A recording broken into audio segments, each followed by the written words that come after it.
মা মাকে নিয়ে আসলে আলাদা করে বলার কিছু নাই। মা আমরা সবাই আসলে মাকে ভালোবাসি। জন্মের পর থেকে মা আমাদেরকে যেভাবে মানুষ করছেন আদর সোহাগ দিয়ে, আসলে মায়ের ভালোবাসার মতো কারো ভালোবাসা হয় না। বিশেষ কোনো দিনে আমি আসলে বিশেষ কোনো গিফট কখনো মাকে দিই নাই। যখন মার জন্য মানে মন থেকে যখন কোনো একটা জিনিস দেখলাম, যখন ভালো লাগলো যে এটা মার জন্য নিই, তখন মায়ের জন্য নিতাম। তো আসলে যেহেতু আজকে মা দিবস, তো এই দিনে যেহেতু আপনারাও আসছেন, তো আপনাদের সামনে আসলে মাকে উৎসর্গ করে একটা কথাই বলবো যে আসলে আমি আমার মাকে ভালোবাসি। আসলে মা বলতে এখন এখানে আমার দুইটা মা, একটা হচ্ছে আমার শাশুড়ি মা আর একটা হচ্ছে আমার নিজের মা।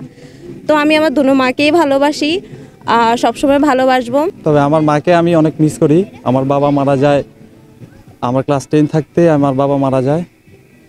মায়ের স্পর্শে, মায়ের সাথে থেকেই আমি এতটুকু আসা। কিন্তু বিগত 8 থেকে 9 বছরের মতো আমি মাকে ছাড়া দূরে আছি, অন্য জেলায় আছি।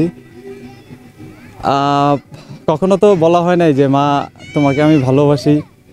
আজকে মা দিবসের এই দিনে আমি মাকে উজাড় করে বলতে চাই, আসলে মা আমি তোমাকে অনেক ভালোবাসি। আজকে মা দিবস, সন্তানরা আসলে বেঁচে থাকতে, মা বাবা বেঁচে থাকতে কিছুই বোঝে না। সব বাচ্চাদেরই উচিত তাদের মা বাবার প্রতি, মা বাবা বেঁচে থাকতে মা বাবার প্রতি যত্ন নেওয়া। আসলে মূলত মাকে নিয়ে বলার তো আর কিছু নেই। মা তো মা হলো পৃথিবীর শ্রেষ্ঠ সম্পদ। একটা ছেলে সন্তান বা ছেলেদের কাছে বা মার কাছে ছেলে হচ্ছে পৃথিবীর শ্রেষ্ঠ সম্পদ, তেমনই ছেলেদের কাছে মা হচ্ছে পৃথিবীর শ্রেষ্ঠ সম্পদ। এই মা দিবস উপলক্ষে আমি পৃথিবীর সকল মাদের প্রতি নিজ অন্তরস্থল থেকে শ্রদ্ধা জানাই, এবং আমি আমার মাকে বিশেষ করে অনেক ভালোবাসি। এখনও আমি কোথাও গেলে একটা আইসক্রিম যদি খাই, আমার মার জন্য আমি একটা নিয়ে যাই। এই যে এখন ঘুরতে এসেছি, যাওয়ার সময় আমি কিছু না কিছু একটা নিয়ে যাম, এটাই। আমি আমার মারে অনেক ভালোবাসি।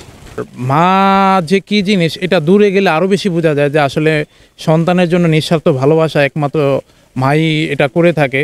এটা কিন্তু আর কার সাথে তুলনা করা যায় না। আমরা আমার মাদের দেখতে পারিনি। 15-16 বছর আগে মা মারা গেছে, বাবা মারা গেছে 30 বছর পর্যন্ত। সবাই বাবাকে দেখতে পারে, আমরা বাবাকে দেখতে পাচ্ছি না, তাতে মনে দুঃখ।